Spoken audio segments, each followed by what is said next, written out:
ধন্যবাদ। এবং সরকার দ্রুত সময়ের ভিতরে যেন এই ভুক্তভোগীদের অর্থ আগের মতো কালীগঞ্জ বাজারে নেই।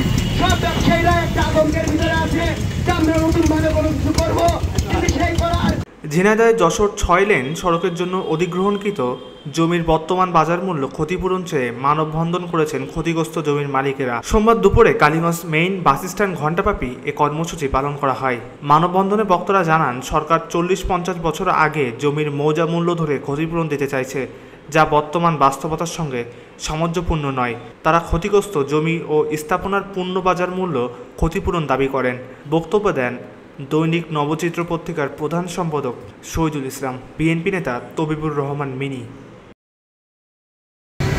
আপনারা লাভবান হওয়ার চেষ্টা করবেন না।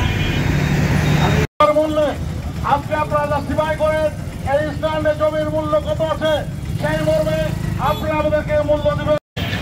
অনলাইন মিডিয়া এবং প্রেস মিডিয়ার দৃষ্টি আকর্ষণ করব, আজকের মানববন্ধন থেকে আপনারা এই ক্ষতিগ্রস্ত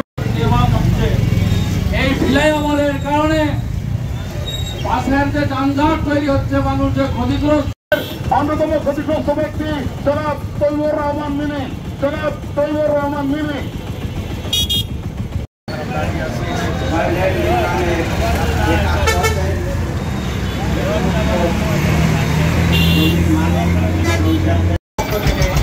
অভিনন্দন শুভেচ্ছা জানিয়ে আমার কথা শেষ করতে আল্লাহ হাফেজ।